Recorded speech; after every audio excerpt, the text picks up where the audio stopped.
Bem-vindo aqui ao nosso Fórum 11h30 de hoje, tudo bem? Olá, tudo bem, e vocês? Tudo bem? Bom dia, Lênio. Desculpa a empolgação, mas quando eu falo do Deltan Dallagnol, me sobem as vísceras. Pois é, Ivan, então... E eu acho que contigo um pouco também acontece isso, né, Lênio? Você teve um embate no Twitter com ele de uma forma irônica, imoral contra você. Não é a primeira vez, né? Porque ele, naqueles diálogos, ali apareceu ele falando de mim, falando do Reinaldo e dizendo que eu era um jurista entre aspas e tal. E essa não é a primeira vez. A grande questão aqui é que nós temos que denunciar todos os dias essa razão cínica que se formou, né? Tem um livro muito famoso chamado Crítica da Razão Cínica, que o cinismo é quando você sabe que uma coisa é mentira, mas você repete mesmo assim. Porque, no fundo, o Peter Sloterdijk, quando escreveu a Crítica da Razão Cínica, ele inverteu a frase do Marx, que o Marx, na ideologia alemã, faz a crítica contra a burguesia e diz: eles não sabem o que fazem e continuam fazendo. Porque a ideologia é enganação. Aí o inverso disso, como o Sloterdijk fez, foi a crítica da razão cínica, ou seja, eles sabem o que fazem e continuam fazendo, eles sabem que é mentira, eles deliberadamente mentem, deliberadamente distorcem. Por exemplo, uma das maiores razões cínicas que se repetem é essa história de que Lula foi condenado. E aí vem toda essa história da confusão em 3 instâncias, por isso que eu disse, burro, né? Dá 0 para ele, não sabe que só existem 2 instâncias, que STJ e STF não são instâncias, é outra coisa. Isso quem é do direito tem obrigação de saber, mas aí escamoteia, põe ali e faz um ar de autoridade. Ora, alguém que entrou pela porta dos fundos do Ministério Público e saiu pela porta dos fundos, porque ele entrou, porque ele não tinha aqueles 3 anos mínimo de estágio na época que precisava, aí ele entrou com mandado de segurança e conseguiu. É só investigar isso aí, tá cheio aí e tal. Então, ele entrou pelo lado, no mínimo, né? Numa porta giratória, e aí... com quem entende bem de porta giratória é o Moro, né? Nos Estados Unidos tem aquela tese, né, do agente que depois vai trabalhar contra o governo e contra o Estado. Então, o Dallagnol entra pela porta dos fundos, não aguenta o tirão porque ele sai pela porta dos fundos, usa todos os elementos, e aí vem o pior de tudo, Rovaidri, é essa história que naqueles diálogos consta assim, ele diz, um daqueles outros, Januário, um deles diz para eles, mas isso viola a cláusula constitucional de privacidade. E aí o Dallagnol responde, isso é filigrana. Depois, veja, isso é filigrana. Depois ele, Dallagnol, diz que a prescrição é o câncer do direito. E ele se beneficia de todas as filigranas possíveis e imagináveis. Tu quer algo mais cínico no sentido originário da palavra, de alguém que pratica o cinismo, que faz tudo o contrário do que diz, e deita falação, como se ele tivesse algum estofo, como se ele tivesse algum currículo, nunca escreveu nada, nunca escreveu um fonograma, entendeu? não tem livros, e se tem é uma compilação, sabe? Não.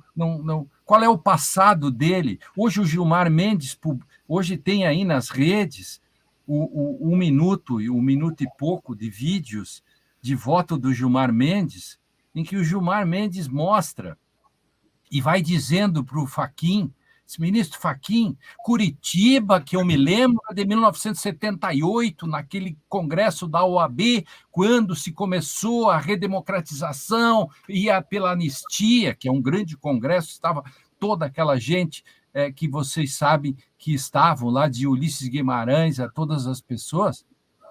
Isso era Curitiba, pois Curitiba agora, é só olhar os vídeos, Curitiba agora é esse conluio em que o juiz diz para o procurador, qual é o procurador?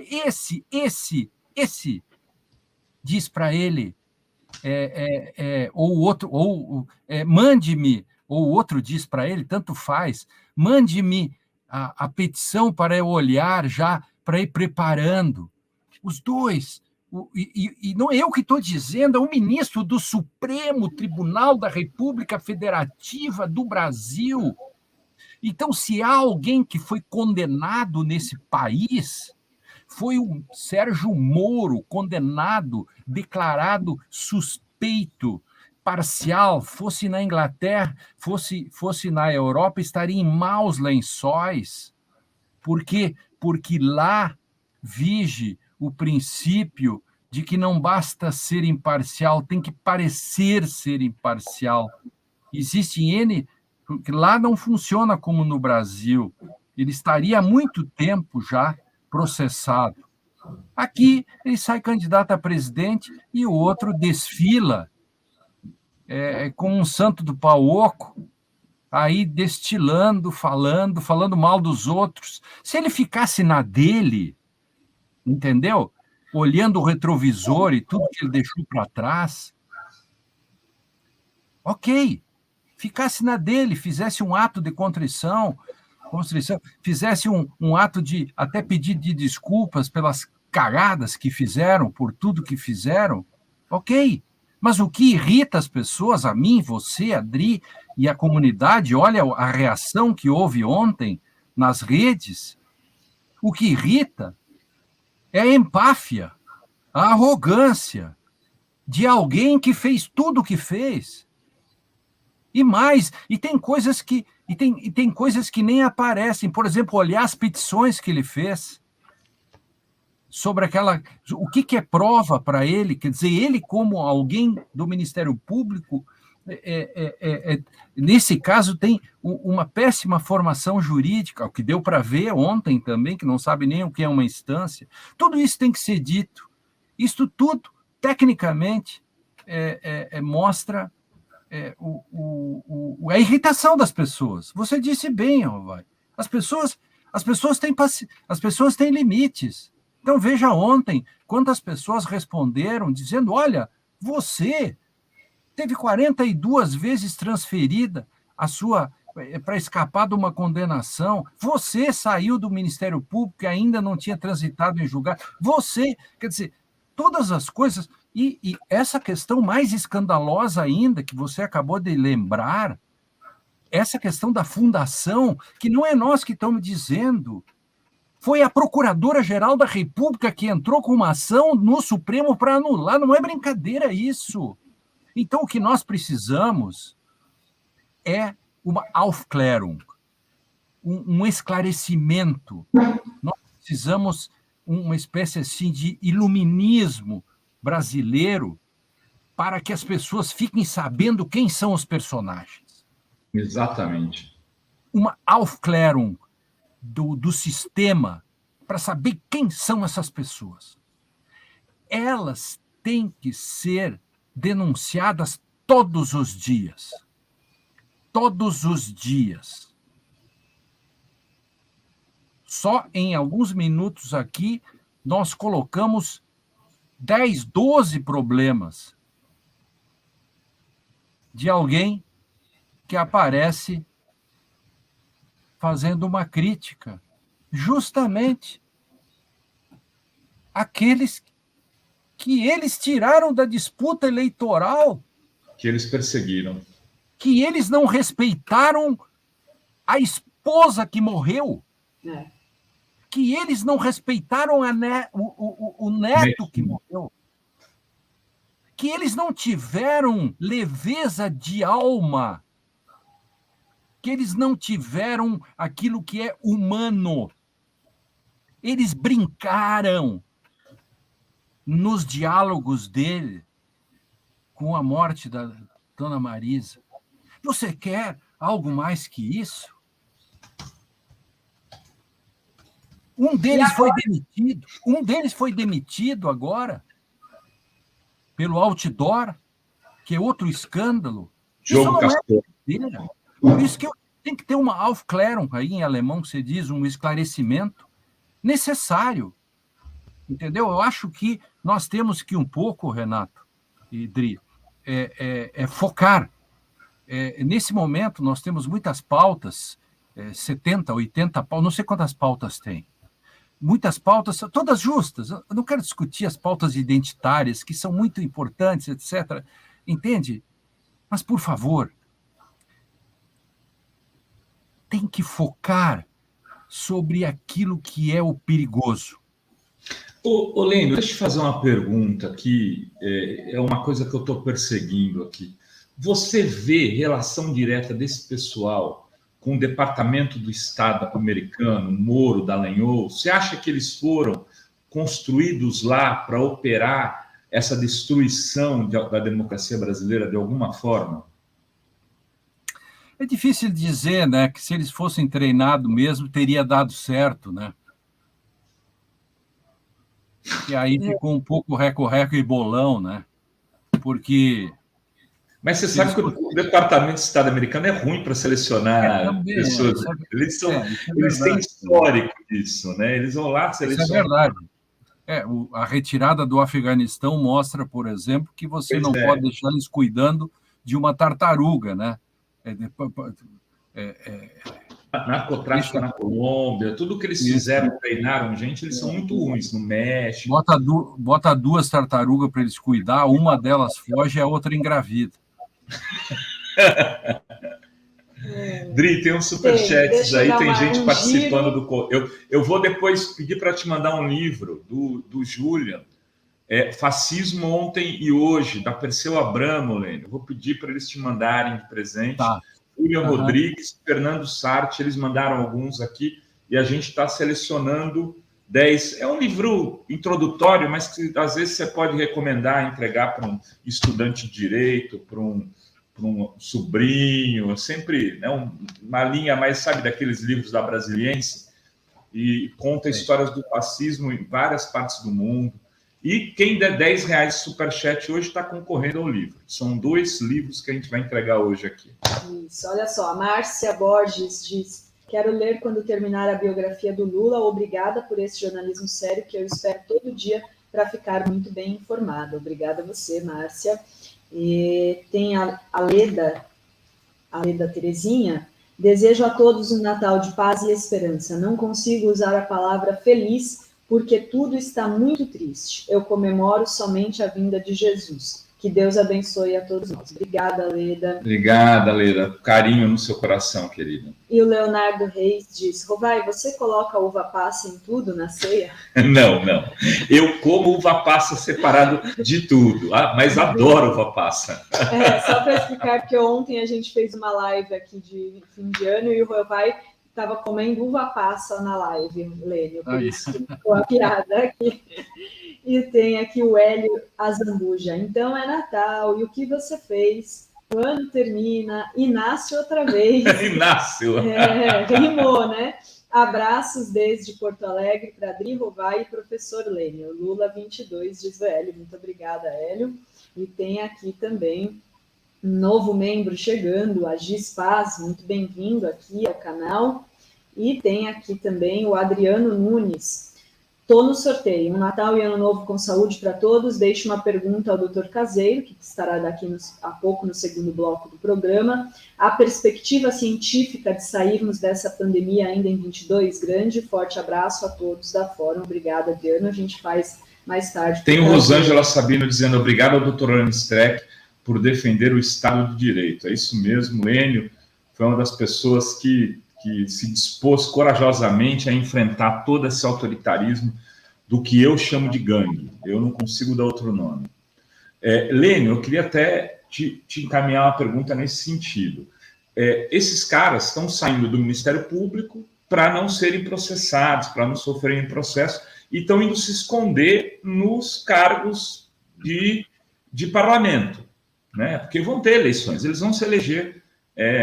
Tem gente para votar nesse pessoal aí para cargo proporcional. O Moro não vai se eleger, mas eles vão.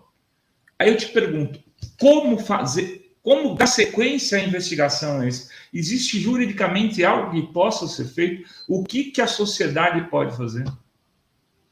O que daria para fazer, e aí precisaria, por exemplo, um fator novo, né? Que precisaria, por exemplo, é que um dos delatores, dentro daquilo que se sabe e que apareceu há pouco tempo, o DCM mesmo mostrou, e esses diálogos todos, mostrava ali, por exemplo, o Dallagnol fazendo uma discussão com o Baruco, um desses aí, para dizer, olha, põe o PT junto. Lembra disso? Senão não passa a delação. Então, se alguém desses protagonistas desse episódio falasse, seria o elemento externo do gatilho pelo qual se poderia... Porque hoje, o que nós temos, e aí garantias processuais valem inclusive para eles, e nós somos democratas, nós sabemos que, por exemplo, eu não posso utilizar aqueles diálogos para processá-los criminalmente, eu posso utilizar os diálogos politicamente, posso utilizar a favor do réu, mas nunca contra eles em termos criminais. Isso já está mais ou menos discutido, né? Tanto é que, para evitar isso, o próprio Supremo, quando declarou Moro parcial, lembra disso? Ele usou 7 elementos e não usou nenhuma das provas essas aí do GAT, do pessoal do Vermelho, para não dar esse problema. Então, veja que toda hora alguém diz, aqueles diálogos que são prova ilícita, nunca foi usado isso. O que se usa, e com toda a legitimidade, poderiam ser usados a favor do Lula e a favor de todos os réus. Nem foram usados. Mas não dá para contra eles. Mas teria que ter um fato novo, um gatilho. Por exemplo, se alguém desse o Palócio, alguém falasse e dissesse, olha, eu estava fazendo... Então, aí veio o Moro e, enfim, esses aí, o Carlos Lima e o outro Dallagnol, e disseram para modificar e tal. Aí você tem o elemento que dispararia e faria com que aí se fizesse tanto no plano de uma CPI mesmo, né, tanto no plano de uma investigação criminal. Agora, assim como está hoje, sem nada acontecer, eles estão impunes. Isso tem que dizer. E eles sabem disso. Claro que eles vão buscando aí uma imunidade, porque sempre há o perigo. Muda o governo, por exemplo, muda a Polícia Federal e muda muda o governo, ministro da Justiça, etc. E um desses caras que fizeram essas delações se sente encorajados, se sentem livres, porque nesse momento o povo todo tem medo, concorda? Uhum. Agora, se alguém desses se sentem livres, diz assim, olha, o que fizeram comigo foi isso, aquilo, e só por isso eu disse isso e aquilo. Aí você tem o depoimento do cara, e a partir disso, o céu é o limite. Mas, nesse momento, nós não temos isso ainda, né? Tem algumas perguntas aqui, tem a Maria Angélica Codibelli. Como pode o TSE aceitar a candidatura dessas pessoas? E tem até uma coisa, e até uma Rocha pergunta: o judiciário acabou no Brasil? Então, não, diria assim, ó. O judiciário é cheio de problemas.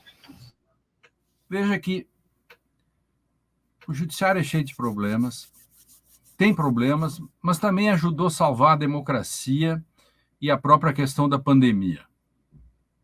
Entende?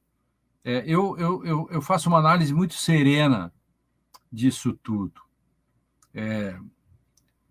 Embora ninguém seja neutro e nós não temos obrigação, eu sou advogado, vocês não temos obrigação de sermos imparciais. Quem tem que ser imparcial é o juiz e o promotor, e que não, nesse caso não for. Mas eu faço uma análise quase imparcial, diria assim, em que eu mostro que esses dias eu fiz uma conferência para a Universidade de Chicago, mostrando para os americanos também como no Brasil nós tivemos 5 ou 6 grandes decisões do Supremo que salvaram a democracia e a própria questão da federação, etc. Se tirar essas decisões, eu não sei o que nós teríamos com relação à pandemia, a questão do 7 de setembro, nós corremos sério risco, lembram disso? Então, o judiciário não acabou. O judiciário precisa ter controles. E houve muita falha. Os governos de esquerda falharam muito, porque desdenharam do direito. E eu posso dizer isso, de dentro. Eu posso dizer isso porque os governos de esquerda não me quiseram como ministro do Supremo. Eu posso dizer isso. Portanto, eu sou insuspeito nisso. Então, eu falo de dentro e sem nenhuma mágoa. Se fosse um cara magoado, eu não teria feito toda essa luta que eu faço todos os dias. Enfim, eu faço republicanamente, eu penso nos outros, eu estou bem de vida, eu não estou preocupado com isso, não quero ser ministro de nada, aliás, não tenho nem idade agora para ser ministro. Então, portanto, eu sou absolutamente fora disso, eu posso falar disso. E nós falhamos muito. E eu dizia sempre para o pessoal, né? Mas eles achavam que um ministro, enfim, tinha que ter uma visão mais diferente. E aí o Barroso, botaram os ministros, nem quero criticar os ministros, enfim, eu sou um defensor institucional do Supremo Tribunal, sou amicus da Corte, porque inimigos ela tem demais. Então, eu posso dizer isso, que nós temos problemas no Ministério Público e no Judiciário, e que é uma questão institucional, é um longo trabalho a ser feito, começa pelos concursos públicos, que todo mundo não deu bola até hoje, as faculdades de direito, que é uma fábrica de fascistas, uma fábrica de reacionários, isso também tem que ser dito, e pouca gente diz, porque todo mundo quer ficar bem, ou então as pessoas também estão pautadas numa tese assim do tipo é tempo de Muricy, cada um cuida de si. Então, eu vou fazer uma metáfora. Eu cuido das ovelhas perdidas da montanha X. Então, eu faço uma ONG ou algo assim e cuido e faço faixas, e tudo que é lugar que eu vou, eu cuido e falo, aqui está o protetor das ovelhas, fazer uma metáfora. Então, mas nesse momento, o lobo come todas as ovelhas de todo mundo. Então, nós temos que focar. E isso não cuidamos disso, nós não cuidamos do direito. Por um problema um pouco de uma análise de esquerda, ou marxiana até, de achar que o direito é superestrutura da sociedade. Ora, o que vitimou a Dilma, por exemplo, foi a política, mas também foi o direito. E quem colocou Lula na cadeia e fez tudo isso, impedir ele de concorrer, foi um gesto político de lawfare, mas via direito. Sempre está o direito. Então, o direito é um fenômeno assim muito interessante, porque ele nasce, desde os gregos, para controle do poder. Mas quando ele é o próprio poder, ele não é mais direito.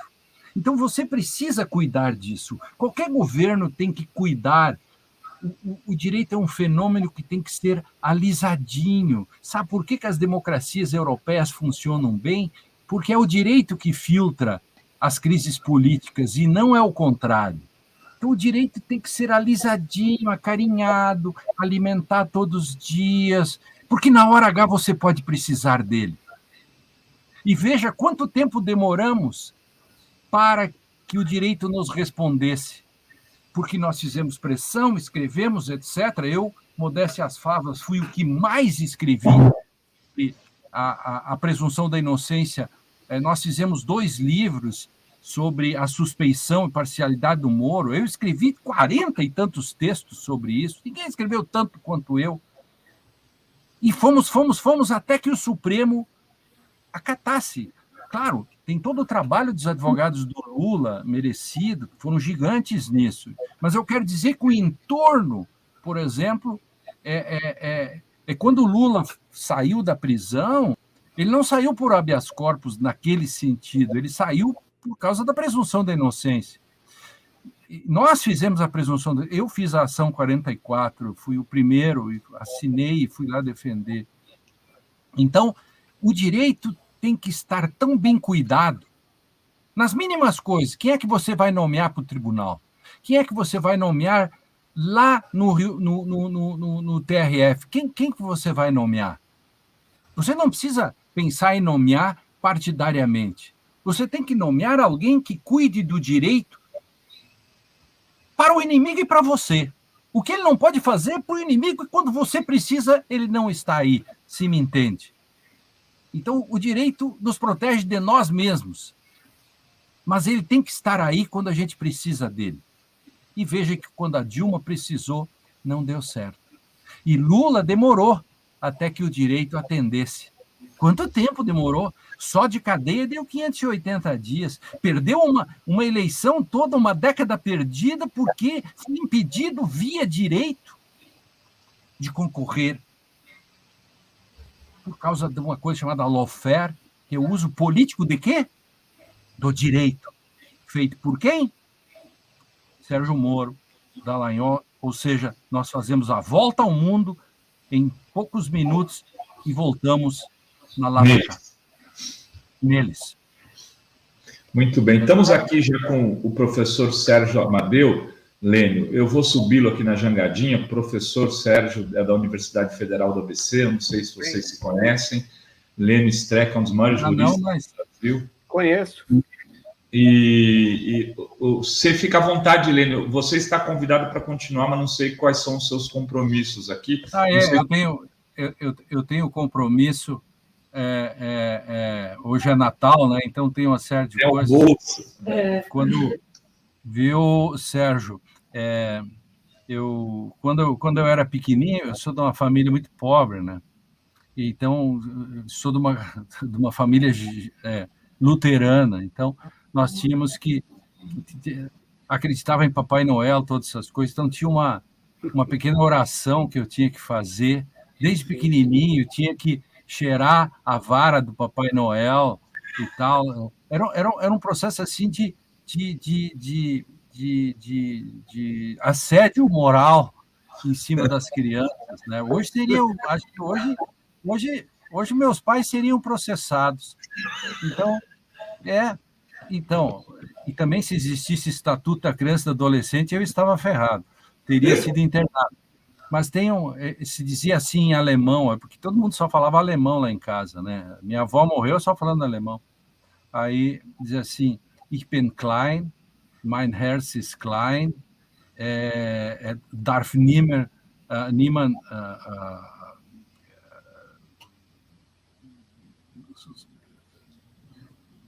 soll niemand drin wohnen als Jesus allein. Eu sou pequeno, meu coração é puro, ninguém pode morar lá, a não ser Jesus. Então, o Natal sempre é um troço assim muito, muito familiar para mim e sei que o Papai Noel é o sujeito que gosta mais de quem dos ricos, né? Então, o Papai Noel não gosta muito de pobre, não, né? Mas, Lênio, enfim, Lênio, tem uma música, quando eu era Só adolescente... uma das raças aí também, Dri. Ele já vem entrando, abrindo a câmera, é caseiro. Fala aí, Serginho, enquanto... Tem uma música que é totalmente o contrário a essa tradição latarina, eu acho que era dos Ratos do Porão, Papai Noel, esse batuta. Privilegia os ricos e abandona os pobres. Era o refrão da música.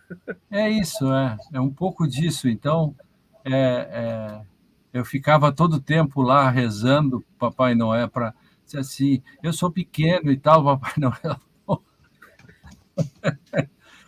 O Marcos chegou também. Amigos, Feliz Natal para todos. Feliz Natal, Lênio. Muito obrigada. Vamos. Lênio, que generosamente nos respondeu agora há pouco. Eu falei, não, depois dessa polêmica com o Dallagnol, eu tenho que convidar o Lênio para vir no programa, né?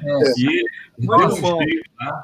Nós precisamos, Sérgio, Marcos, a gente precisa uma Aufklärung aqui, um esclarecimento, um iluminismo aqui no Brasil, contra a razão cínica que está no ar.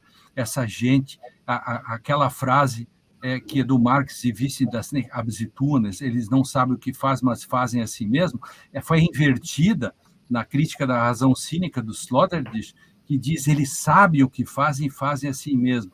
É o cúmulo do cinismo. E nós temos que desmontar essa razão cínica que está aí. Uma crítica da razão cínica que essa gente estabeleceu. E tudo o que disso resta por aí. Ô, Lênio, Beijos, Lênio. Obrigadão, irmão. Eu até entrei aqui, Serginho, então só para te falar, que a minha foi embora. Eu queria mostrar um negócio pro Lênio aí. Ele está aqui. Ô, Lênio, eu queria te mostrar uma coisa aqui rapidinho. Todos somos seus fãs do Sérgio, mas olha, eu sou um leitor seu, apesar de eu ser um médico, né? Eu queria mostrar que esse teu livro aqui, viu, Lênio?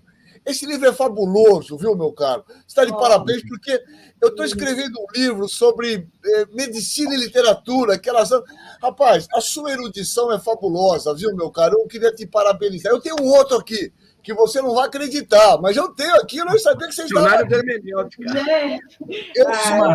Eu sou um infectologista. Eles conhecem a minha biblioteca aqui, mas eu sou um leitor seu, porque você é uma erudição. O que nós esperamos, viu, Lênio? Rapidamente, você já vai embora, eu vou continuar aqui com o Serginho. Fica mais um pouco, Lênio. Olha, depois disso, você precisa ficar mais um pouco. Que eu digo para você, o que aconteceu no direito foi a cloroquina na medicina. Infelizmente, falta erudição, né? Falta leitura, falta conhecimento. Infelizmente, a razão iluminista que nós achávamos que ia resolver tudo, né? Simplesmente foi por água abaixo. A gente tem um bando de apedeuta na medicina, no direito, e aí combinou com isso, Juliano. Então, eu queria só vir aqui para te dar uns parabéns, um beijo, Feliz Natal para sua família. Obrigado. É um cara que a gente gosta de ouvir. Putz, eu não tenho dúvida que você foi uma peça fundamental nessa questão do Lula, e eu não tenho dúvida que o outro Natal nós seremos mais felizes. E eu não tenho dúvida que o Lula não esquecerá de você. Um beijo, Lênio, para você e para sua família. E fique bem. Continue escrevendo essas coisas lindas aí. Tá bem, obrigado, querido. Valeu. Tchau, tchau. Valeu, Lênio.